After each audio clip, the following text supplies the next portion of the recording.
Testing, testing.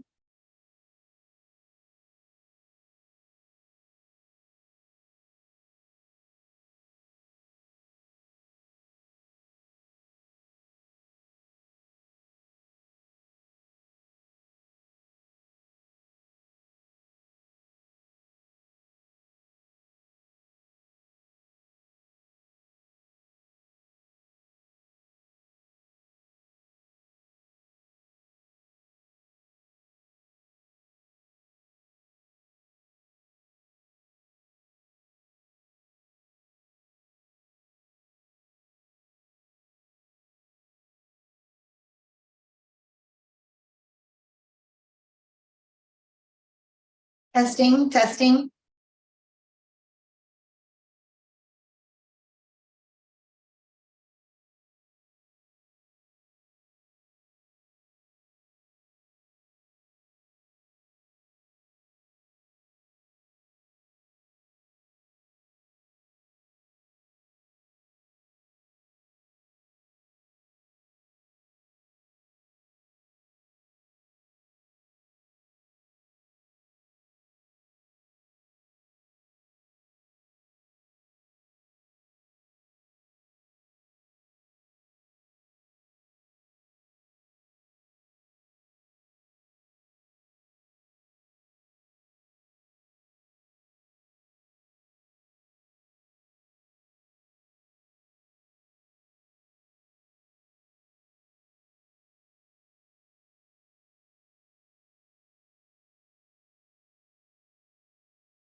Was he coming, coming online or? I thought he was coming in person. Oh, well, they had the other one earlier today.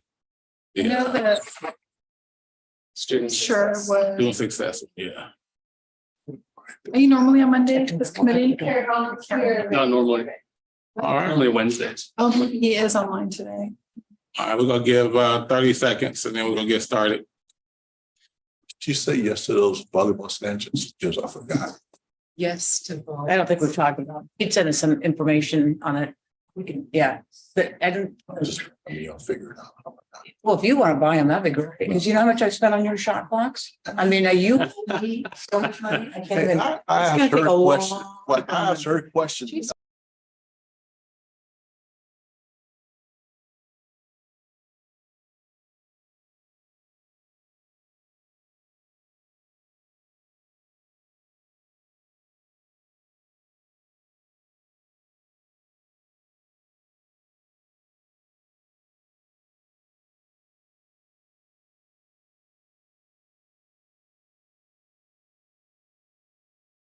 Read.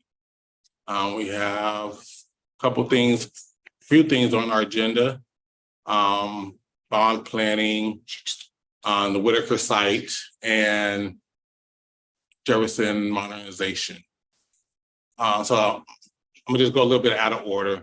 I'm gonna just touch on the Whitaker stuff, then we can go into the Jeff modernization stuff. So that way we can spend time on the bond planning and hopefully the other two will be here. But if not, our new standard is that we will be sharing our committee meetings with every board member, so they have it. So they don't have no excuse of not seeing it or watching it or whatever they need to do to be informed.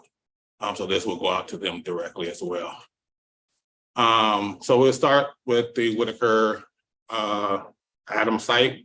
I just wanted to bring this back up. We put a proposal for a lease. Hey, sir. Proposal for a lease for use for my buying a sports program to build a sports complex on the land at this previously Whitaker Adams site. It's a site that has been vacant for a little over 20 years now. And there was a proposal for a lease a couple years ago. We kind of pulled back because we was looking at the reseeding of Tubman, and we wanted to make sure that site was available for the middle school if that was the plan for it to be. Turned out it's not the plan for a middle school to be on that lot. So I just wanted to kind of just reintroduce that proposal. And so what I'll be asking, not at this meeting, but I'll be asking this committee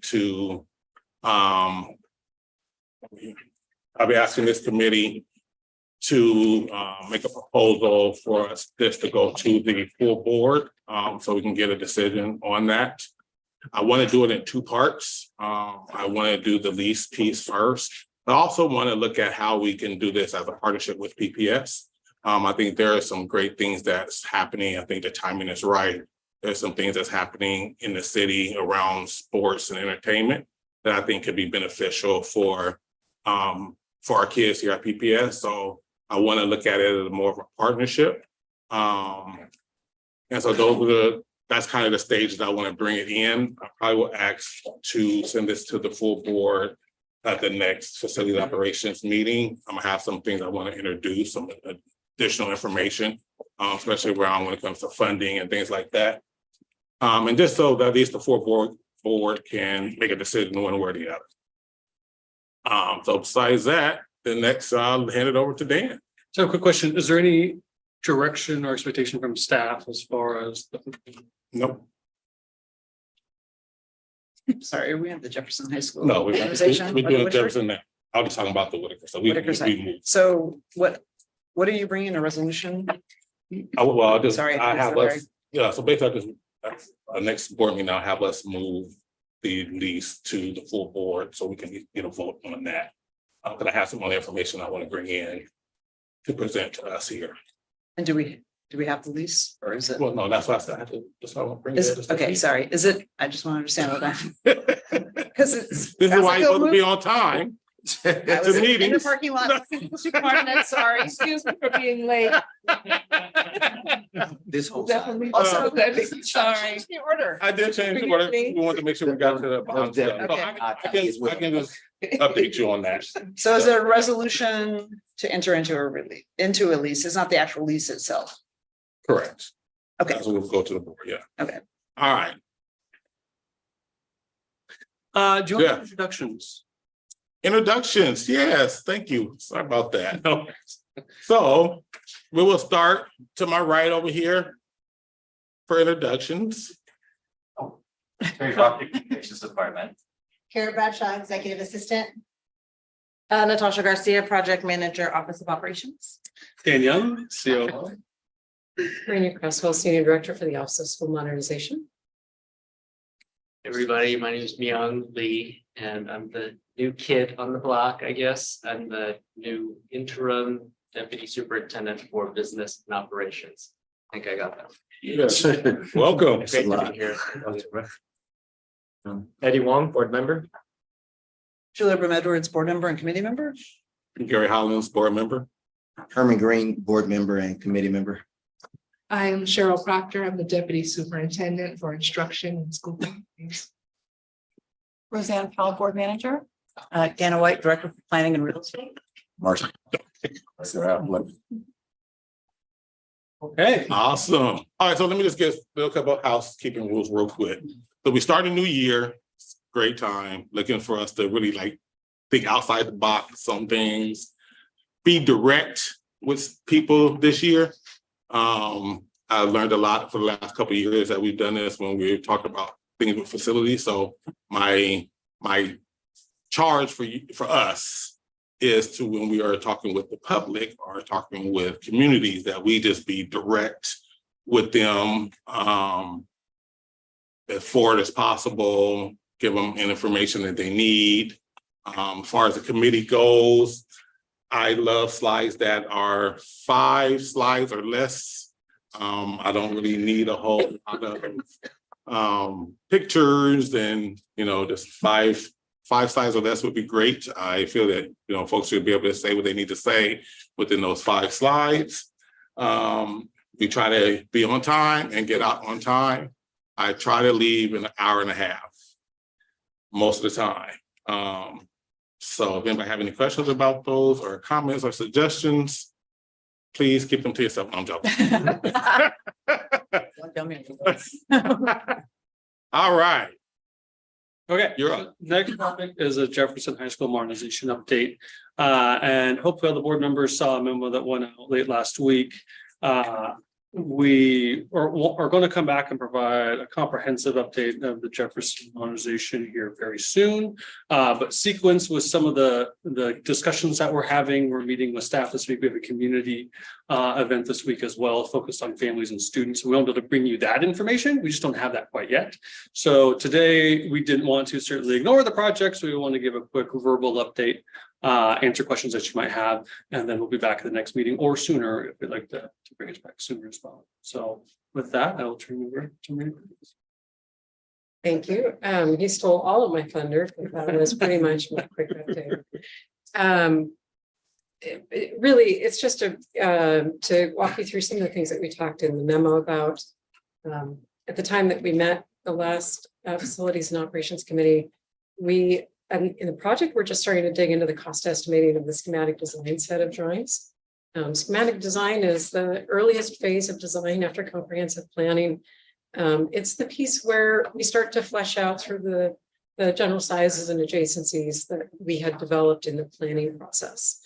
We were fortunate to have our contractor on board, newly on board at that point, to give us their logistical expertise, but also their conversations with subcontractors and other contractors about market costs and conditions.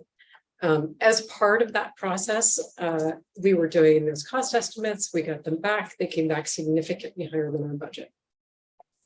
Fortunately, we already had a value engineering workshop that we had scheduled. This is something we do as a standard part of our modernizations, typically during schematic design, because that is when we have the most ability to impact the design and the cost moving forward. We already had planned that, generally speaking, with those, we bring together our design team, all of their sub-consultants, our contractor, any subcontractors that they have on board, our project team, our internal stakeholders who are talking to folks from maintenance, from security, from all the folks that really need to have some input into design. And we sit down and we talk through, sort of what our values are for the project. We prioritize those values so that as we talk through cost reduction options, we ensure that what we're reducing costs are, we are keeping and prioritizing those values. For this particular value engineering workshop, we also brought in community members because this has been such a community-led process. It was really important for us to ensure that they continue to be part of these conversations. And this is a significant impact to the project that we were talking about. So we brought in some of our folks from our design advisory group, as well as community members who have been working with Colocate, which is our community engagement firm that has been helping us get messages back and forth between community members and community groups and those of us that are sort of sitting in the trenches of the project. So I'm not going to go into a lot of detail about the workshop. It was very intensive. We spent a week there, a lot of people in the room and a lot of conversations. What I'll say is that it became really clear that the most significant driver of costs to this project was the fact that we were trying to keep students on site during construction. And, to talk a little bit about that, what we were doing is we were going to keep them on site in what we call the 1909 building, which is the building that most people think of when they think of Jefferson. It's the primary building on site. That 1909, we say 1909, that's when it was built. It's unreinforced masonry, 4 stories. And what we were attempting to do was to build new buildings adjacent to that while we kept students in the 1909 structure, then move them into the new buildings so that we could go back into that building and do all the things to it that we needed to do to support it, to bring in new systems and to create new spaces. That essentially led to some challenges for us from a cost perspective. First of all, when you're phasing construction, you're shifting students out. So we're constantly having to think about what spaces they have access to, what they need in order to maintain their academic programming. We also have to think about protecting them. So this played out in a couple ways. We determined with the assistance of our contractor that supporting that 1909 structure during construction from a structural load perspective was going to be very, very complicated and very, very expensive. Unreinforced masonry, 4 stories. This is a building that already needs additional support. And we were essentially looking at digging out right next to it. And we were going to keep students and staffing doing that. To do that safely, it was quite a bit. And I think it really took us having our contractors' expertise on the project to understand what the implications of that would be. In addition to that, the fact that we were moving students around and having to maintain spaces for them where they could get their full academic programming, no matter where they were, meant that we had a really inefficient layout for spaces. So when they were in the 1909 building, we needed to make sure they had everything. When we moved them into the new building, we had to make sure they had everything. Science classrooms, arts classrooms, theater spaces, all those things had to be recreated across 2 different spaces, which meant ultimately it was really inefficient. And we were adding square footage to the new building in particular in order to accommodate these needs that we wouldn't have to do across the site as a whole. So it just became very obvious that the only way for us to move the project forward on budget was to not maintain students on site. We've spent the last several weeks looking at relocation options. When we say relocation, that is synonymous with swing sites.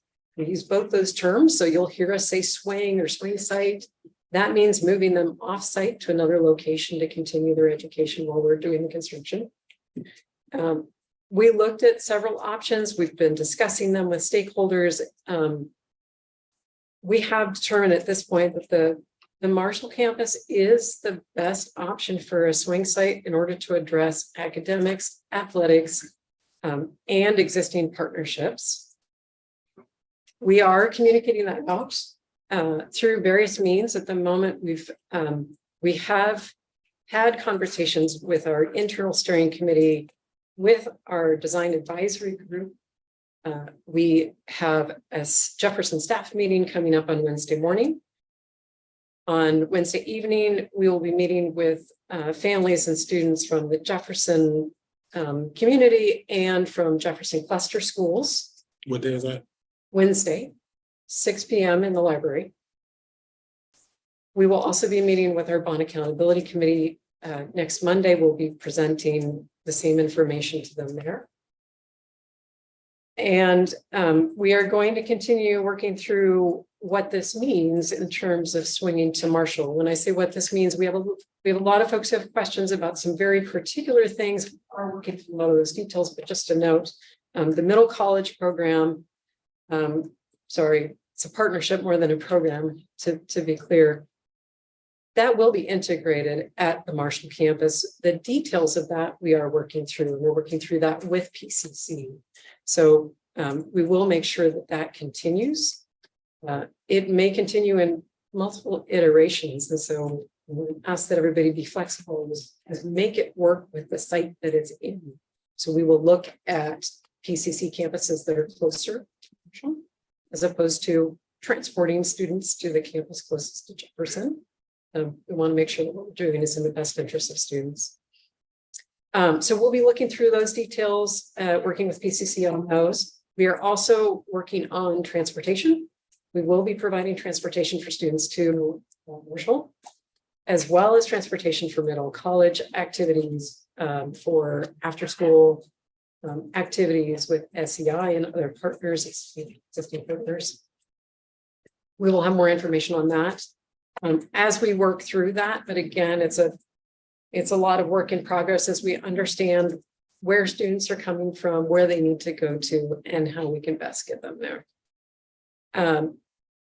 We do recognize that this is not what anyone hoped for. I think we all tried very, very hard to keep students on site, did everything we could until we realized it simply wasn't going to be possible. And so now we are listening very carefully to families and students and staff about the concerns that they have and trying to figure out how we can best support everyone during the transition. We're also continuing to look forward to having a really beautiful state-of-the-art Jefferson. And I don't want to lose sight of that either. We anticipate with change in phasing that we will have students occupying the new modernized school in November of 2027. It's actually a year earlier than we would have been complete phased approach. So I'm very happy that we were able to shorten the construction period from 4 years to 3 and get students in the school. And we are going to continue moving forward with all of the design work that we're currently doing. We're working very closely with our partners at the city, anticipating permits. So we have a special process that we're working through with the city that they are partnering with us to prioritize Jefferson in the permitting process. And we are very appreciative of the work that they're doing to help us with that. And we will also be working through all the logistics for the swing site. So that is a big priority for us. And those meetings are going to intensify Those details are going to be coming at us very fast. We're going to be communicating this out and having conversations, and DAG meetings will continue. Town halls are being planned for upcoming as well. And we continue to send out emails to the community.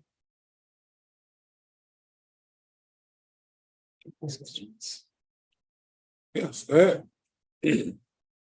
Thank you. So if basically going through the materials, looks like we've gotten back to the budgeted amount or the board approved Yes. amount, which I'm appreciative. Are we still able to, I'm assuming we're still able to deliver a building to our ed specs? Absolutely. And that is the school that we Yes. promised. It is absolutely Okay. the school we promised to at ed specs, and we are adding everything on top of ed specs that we can afford to add on, given our budget. And this is going to be a non-technical question, but like, I'm just curious with the 4 stories of unreinforced masonry, just me heartache. Is like, on something like that, is there ever an approach? Could you just like replicate it, but with reinforced masonry? I mean, like, That's a really interesting question. That is actually one of the things that we looked at in the value engineering workshop. and I mean, people are like, no, we want the old bricks. Well, I think the answer to that is, we essentially end up with the same cost, but a longer timeline. Huh. And we lose the thing that people valued, which was the building itself, yeah. Smell better. And it's the history too, right? I mean, we talk about old bricks.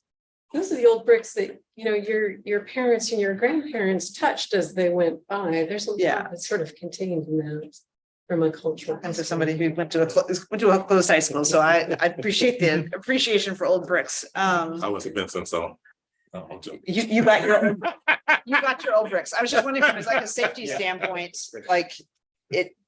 So through the work, we can make it so that if it's Amazingly safe, yes. okay, great. Yes. And then I think my last 2 questions. I'm a little bit concerned that the costs doubled. I mean, I know it's back to where it was, but were you surprised by that, or what? How did we miss that when we initially talked about keeping students on site and the cost, or is it? It's a fair question, and it's one we've asked ourselves a lot too. I think, the challenge is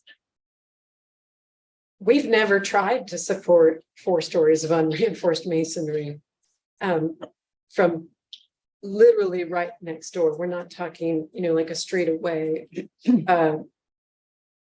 The logistics of doing that and working around the construction site with that kind of support were so great.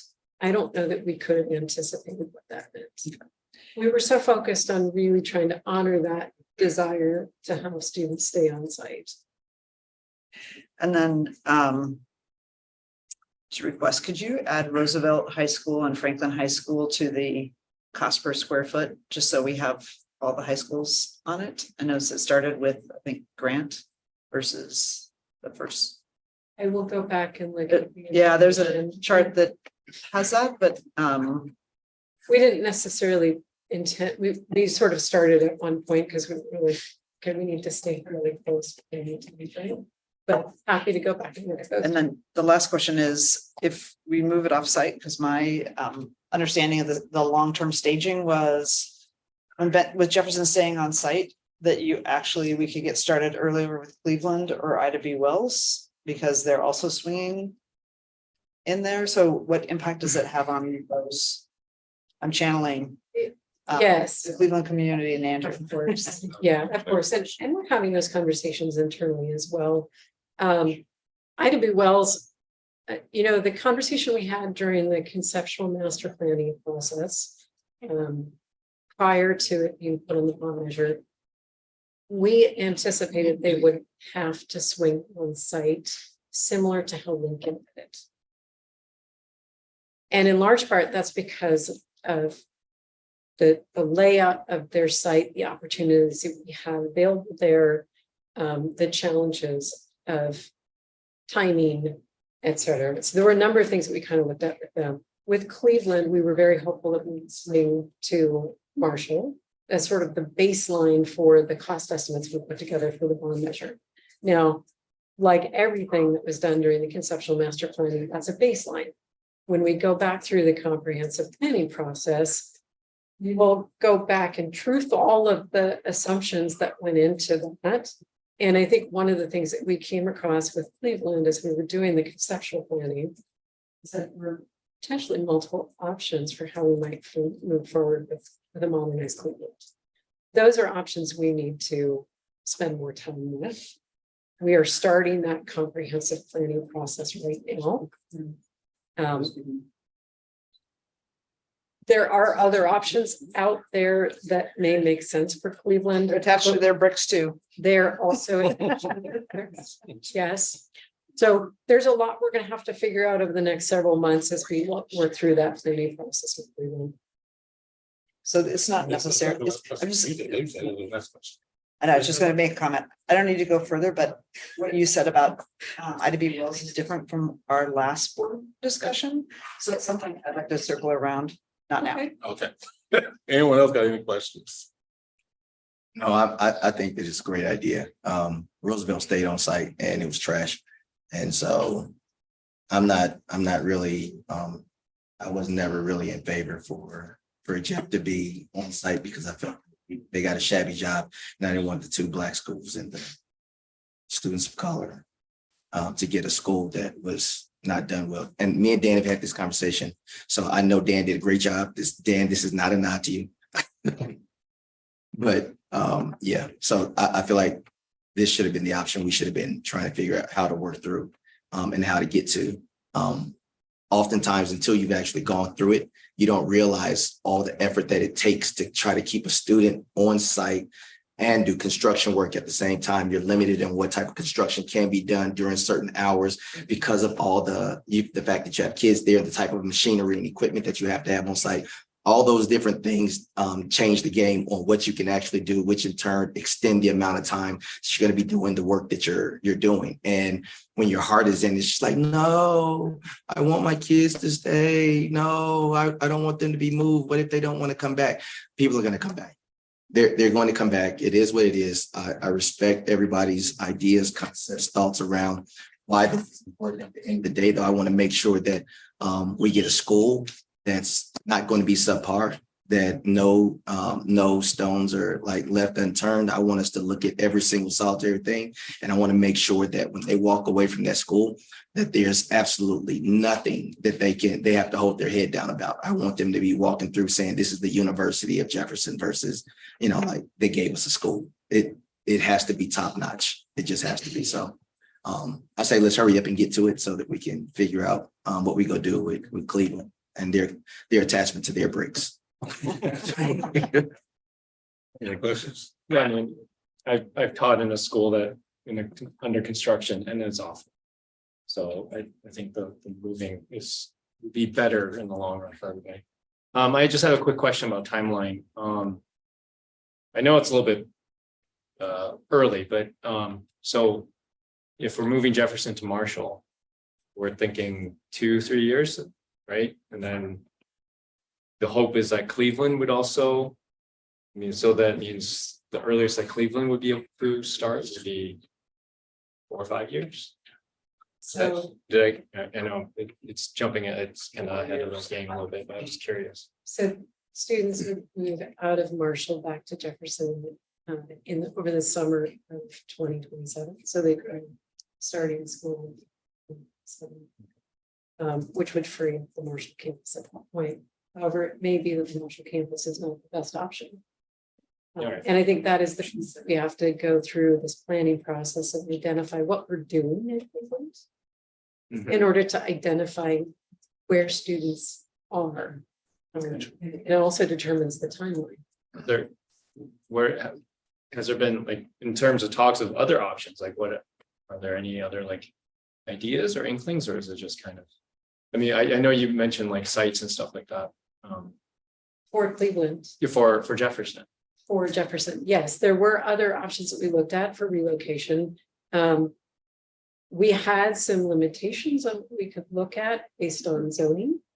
So it's one of the constraints that always plagues us when we're looking to move an entire school somewhere. We initially looked at PCC. That was something that was a very popular suggestion, just that we already have students going over to PCC to take classes as part of the Middle College partnership. Why couldn't we just move the entire school over there? Their zoning does not allow it, and there are no exceptions to that. So call that a fatal flaw. And we also looked at Kenton, which is a site that we know. Kenton, however, is a former elementary school. It does not have the right types of spaces. We might have been able to fit the number of students, but we would not have been able to accommodate the programming for academics because it doesn't have science classrooms that we need. It doesn't have the arts classrooms that we need. It doesn't have CTE, dance program, etc. There were a number of really unique spaces that we did not have. If you can't meet the educational program of students, it's not a good site for students to go to. So we recognize because closer, it's very appealing, but we also really need students to have their full educational experience during the time that the construction's occurring. So those are the other two sites that we looked at. Marshall really is the best option from an education perspective, gives us everything we need from athletics, space for our partners. The biggest challenge for is the fact that it is farther away. Well, really stupid question. I kind of wish I could ask this in private. Don't worry about it. Has there been any talk to like sharing a campus with, say, like the New Benson? So you know. We've looked at everything. We certainly had that conversation. It's not a. So I was sharing access. Yeah. I'm down, Gary. I'm down, Gary. Did I say? We don't want to be there either. How about that? Are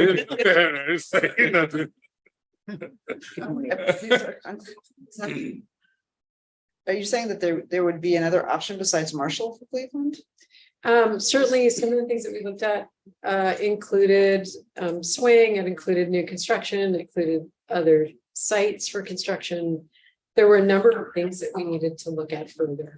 We need to go back through the conceptual planning at some point in the Yeah, future. we'll get to the Cleveland one later. Yeah. Want to stay on. Well, I just imagine we're gonna start hearing from it if. Yeah, but we don't have to, we don't have to worry about today. Only worry about, only worry once. Wilson, the parents like. All right. So any other questions? Great. I really want to get into the bond. Can I have another question? I want to get into the bond stuff, but I want to really get into that. So I was trying to get at least an hour and a half if need be. That he got like 20 slides for that one. He did. Oh, Yeah. I really- did point out, I had Yeah, some he slides. I just wanted to make sure we got into that because that's really something important.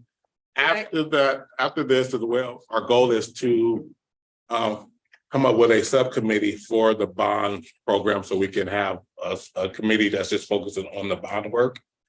So we'll potentially have 2 meetings, one for bond only and then a regular FNO committee stuff. That's the goal. I was gonna say, did I hear that you forfeited your 5 slides over to the other? Yeah, that's it. I have campus here. I like it. Thank you. Density sharing. Okay. Okay, next topic is bond planning. We do have more than 5 slides. I do plan on this to be quick. It's high level, it's also dense. I mean, we can really get into a lot of details here. The intent is this is our first conversation about bond planning. I'm really just hoping to introduce some topics and get into a lot of them later, but to at least get some thought going about some of the topics, and also just provide like a really big broad overview for those who haven't been through this process before. I certainly some have. So I'm going to go through it pretty quickly. Please stop me during it if there's questions. I'm totally happy to do that. This isn't overly formal. So talking about bond planning, general obligation bond planning, really what this process is just making a series of decisions over time and then revisiting those decisions over time. It's very much an iterative process. And our intent through this process is that decisions that are made by the board are informed decisions. You have data from staff, you have community input, etc. And the presumptive that will confirm, the date of the bond would be November of 2024. So the big decisions to make are when to go out for the bond, confirm that that's the right time. What's the size of the bond? How big is it, the dollar amount? And then what is the scope and the priorities that go into that bond? Ultimately, the board will refer the bond to voters and voters will make that decision. And during all this process, we will have community engagement and the bond accountability committee plays a role as well. High level, how, we're thinking about walking through this process, but we're happy to take feedback and pivot as necessary, is for the first couple of meetings to be pretty high level, introduce some concepts and some important components that go into decision making around general obligation bonds, and then get into the real specifics, sort of nitty gritty, with focuses on things like the long range facilities plan, ADA plan, the decarbonization plan, security, seismic improvements, prioritization, that sort of stuff, and take these pieces at a time as we start to build sample bonds. So that's sort of the high level idea. When we get through this, you can tell me if you think that's a good. I have a question. In 2012 and in 2017, it wasn't community engagement, but there was a community, or I served on stakeholder advisory group, the BSAG, in 2016. And it actually was a nice broad cross-section of the community, not just parents, but also people with expertise, and they were helpful in shaping and bringing like additional expertise and insights, and then also in passing the bond. And I'm curious, both times that happened, I was curious that I'm not seeing that here, and I know we didn't do that in 2020, but that was more because of the pandemic, and Right. you just couldn't have a meeting. But Yeah. getting back to we were able to pull in a great group of people who provided did a lot of the work in terms of then when we actually had referred it to the voters, were engaged. Yeah, no, I agree. I think that was a good model. And I do think we'll do something similar then. We haven't had time to put really that plan together. And so that input is helpful. I think one of the things for meeting 2 I left off here was to talk about that engagement plan. So come back and have something a little more detailed out to see if that's meeting what the committee thinks is the right approach. But I think we'll help. Yeah, so it's like less than an engagement, like getting people's one-off, but really having help build it and bring some expertise and then get it over the finish line. Yeah, I do think I think it worked well, both in 2012 and 2017. Okay. Super high level, why bonds, general obligation bonds are revenue that we can get that doesn't impact the general fund. The district has very significant capital needs, well into the billions of dollars, and capital revenue through the general fund or other sources such as grants or otherwise are pretty minimal on an annual basis. So general obligation bonds are really our opportunity for significant capital and to address the capital needs the district has. Typically, when we talk about bonds, we break them down into categories of work because it's just helpful to have these conversations. So we talk about physical facility improvements. Think of that as like fixing broken stuff, versus educational improvements, which is more like curriculum and technology and providing modern classroom environments.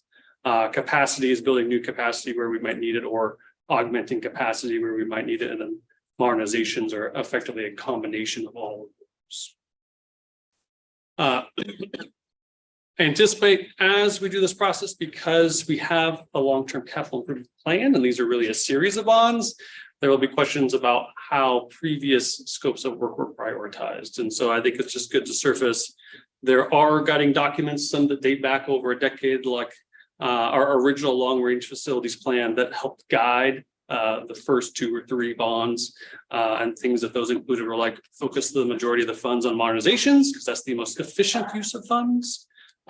Start modernizing with the high schools, and then saving some funds for the highest facility needs. We also anticipate, and people bring up regularly in these conversations, what we called our sustainable financing plan. And what this was a model of how to maintain revenue over decades through a series of general obligation bonds. So to keep a long-term, multi-decade, multi-billion-dollar capital improvement program going. And at the very high level, the reason that and I bring this up, the reason that people sort of defer to 2024 is because of this plan. They think back to this plan, sometimes called the subway tile plan, say it's, oh, every 4 years, this is the model that the district is following. And we'll talk more about the principles and why that plan made sense and sort of where we are now and as we go along. Have there been any deviations because of COVID to that plan? Or There definitely have been deviations from those plans. That's why I put like an example on here. I think people remember this visual, but because of the sequence of bonds, it's not this clean anymore, how the debt financing works. And when we get into that conversation, I will definitely have to bring in finance people that are a lot smarter than me. So when someone says something like tranche, I am out of the conversation. I don't talk anymore. We also have more recent guiding documents, such as our facility condition assessment that was completed in 2020 and our long range facilities plan in 2021. The intention is that, we will bring, we'll have more detailed conversations about these documents as we get into building of these sample bonds. And then, of course, we have a track record already of 3 bonds that have been passed in the last decade with, pretty impressive approval rating in the 2020 bond, the 75% approval. So the next 2 topics, the financing and timing, are really quick, but I'll just pause if there's any specific questions so far. Okay. We will definitely, as we go through this process, we will constantly talk about the financing and how the impact of financing or the terms of financing impact this bond and potentially future bonds, high level bonds or loans. So we can think of bonds, something, this is the simple way, and I don't know if finance people will kick me for comparing it to like a conventional mortgage, but the idea of these are loans. So bonds, when we issue bonds, they have insurance. And if you have long-term bonds or long-term loans, the amount of interest you pay compared to principal is high. If it's short-term, they're much lower. So it's just think about that, because when we start to get into, when we start saying what's the right size of the bond, we'll start having conversations about the amount of principal compared to interest. And then this is again more of the same thing, the sustainable financing plan. Really the tenets of that, if you do pay as you go, these short-term bonds, you take manageable bites, then you can cap your tax rate after the second issue, bond.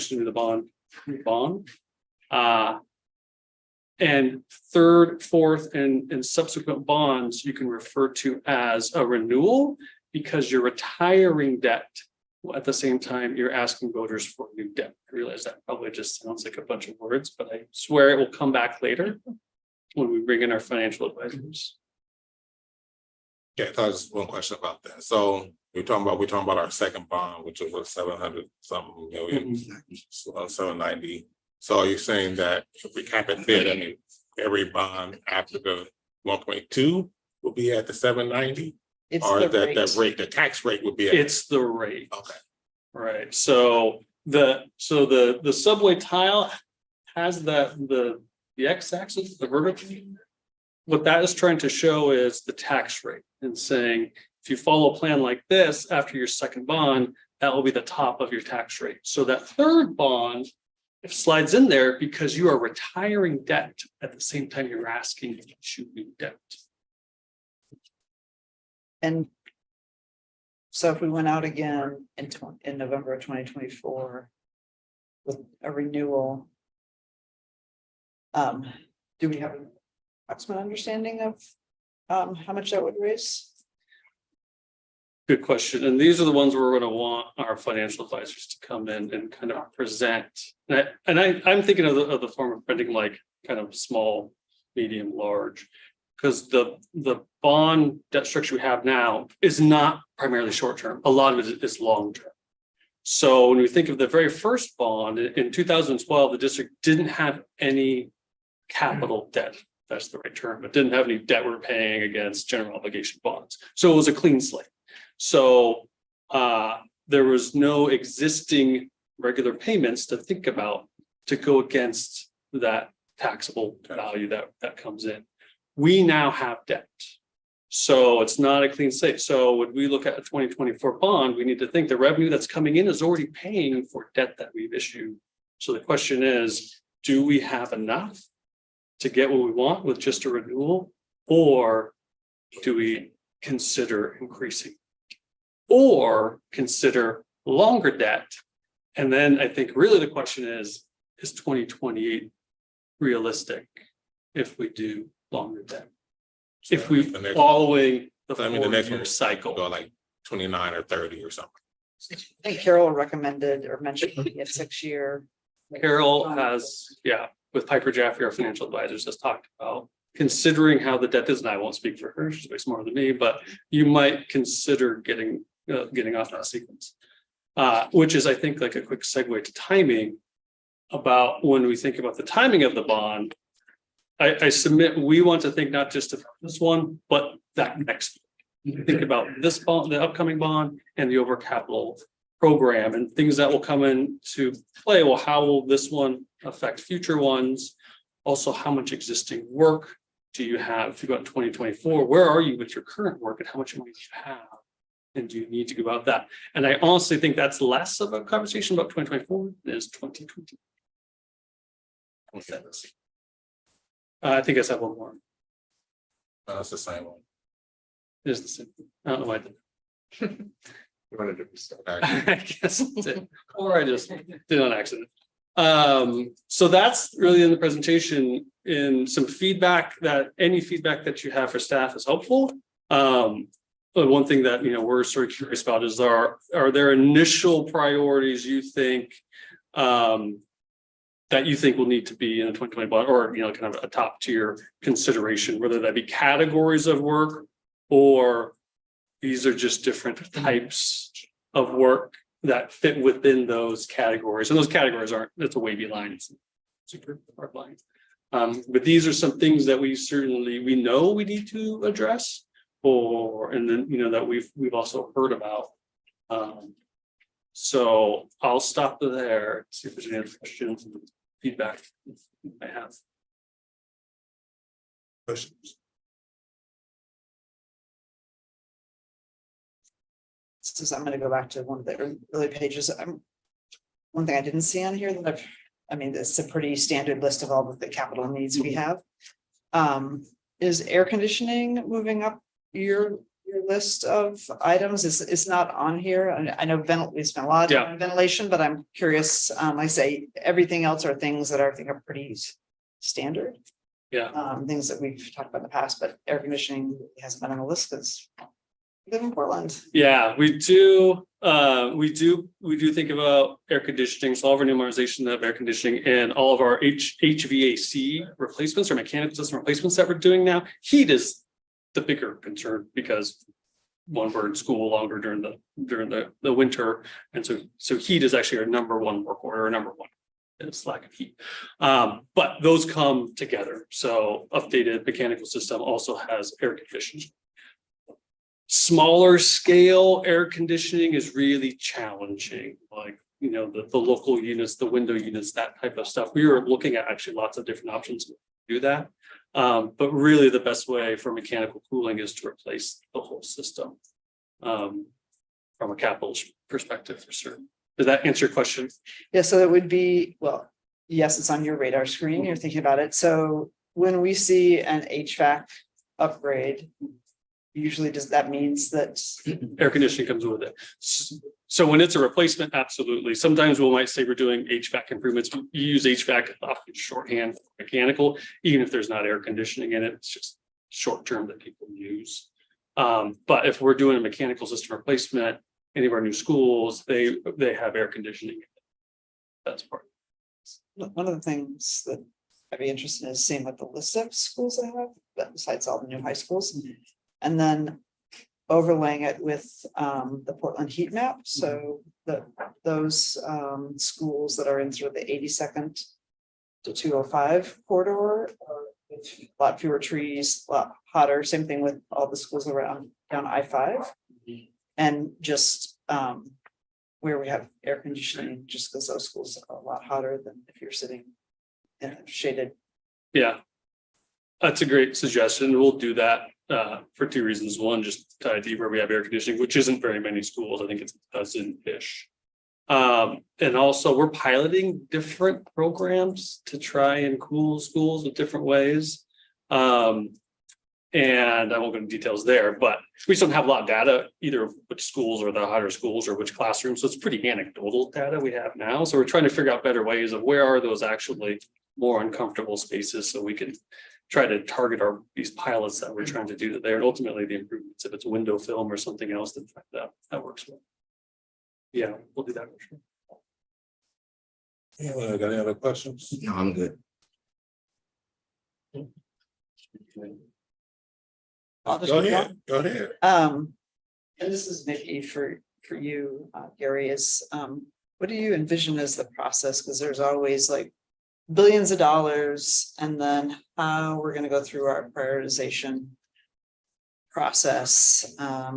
Is usually that's how, everybody, their project should be on the list, so I'm curious at how you're gonna lead that. Yes, I think that's when we bring in the bond subcommittee to kind of look at how do we start, once we get all the stuff together, how do we start prioritizing, things? One of the suggestions would be looking at stuff that's, well, first directly affect kids, right? So like athletics, right? That directly affects kids, and then just kind of look at it. Just a suggestion, of looking at it that way, like how it's going to directly affect our kids first. Needs that we have to do, like ADA, accessibility needs, so looking at it in those type of ways. But I think that's something when we have the subcommittee kind of go over how they prioritize, but that'd be my suggestion, if I'm on that or not. Just another, this is. Sure, it's a question, but 2 years ago, I think we put money in the budget and we did for a bond report to the community. It was after the flood and the water crisis, flood and the paint and everything else. And actually most of the report to the community focused on the modernizations, which our polling has showed was not the main, that wasn't the reason why people passed the schools are beautiful, but people really voted for the bond because of the 150 million for health and safety. And health, safety, and accessibility. And so I'm wondering about, just as I look through this timeline, if we have an opportunity to communicate really specifically to the broader community about the upgrades that have been made, say. So when you say broader community, what did that look like? So for example, we did a mailing to the whole district. I mean, it's pretty standard. A lot of districts do it. I mean, the city does it. If you've got a big bond project. So for example, in my mind, so I'm going to go back in time in 95. We Is it 95? last century, I know. Around a long time. There was a 95 bond that then lasted for 17 years because we couldn't go back out because we were going for operating dollars. But like there was a mailing that was sent out. It wasn't a glossy thing. It was kind of like not newsprint, but it didn't look glossy, but it had like each school and like, here's the improvements that are happening in your neighborhood school.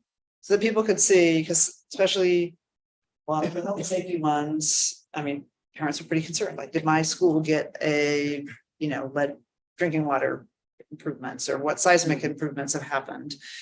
But we have generally done work on almost all schools. Libraries does this, parks does that. Like, here's what's happening. Here's what happened in your neighborhood. You write a pretty big check and then you don't ever hear like what happened. So I'm interested in that next year about how we're going to communicate effectively what we. So it sounds like you're volunteering for the subcommittee. Yeah, well, and communicating about it, putting money in the budget because it's $2.12 is a lot. Yeah. On top of everything else. And we are doing that in process already, where we have a mailer that we're drafting. It's going to go, I think, fairly soon. But we plan to do like a series of them. So hitting on some specific, but we can talk about what's that best target group, especially when we start thinking about voters. And what the data is telling us is the important thing. So I'm thinking if anybody have any other questions around the slides. Good. I'm good. All right. So one thing about the subcommittee piece, I think we probably want to get started with the first part of September.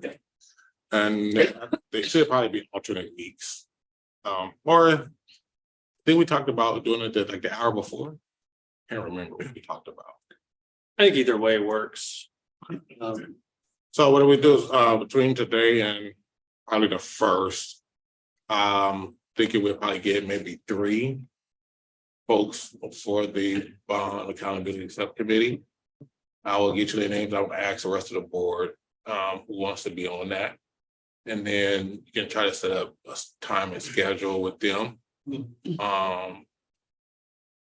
To figure out, what days, but I think my goal is that we start the first part of September, like that, right after Labor Day. We can start that early. I'll get you a list of 3 folks. Well, we're list of 2 because Julie already, director members already volunteered. And then we'll just start that process with that. And then what we'll do is maybe once every 2 months, we will have them report back here. And then kind of go from there and see how that works. Seem like a plan for you? Yeah, sounds good. Just with the first meeting, a little grace if on like topics, if we don't have all the information yet. Oh, yeah. What I'm thinking about. There's gonna be a lot, so. Over that part, can figure that out. Anybody have any other questions, comments? Anybody here wants to be on the subcommittee? I don't mind being on. I think you should see if somebody else wants to get in, but I could. So you're yes, if nobody else wants to. I'm one of them people. Okay. I'm one of them people. I'll get on it. I would actually, I know you own a lot already. I'm just ask just out of courtesy.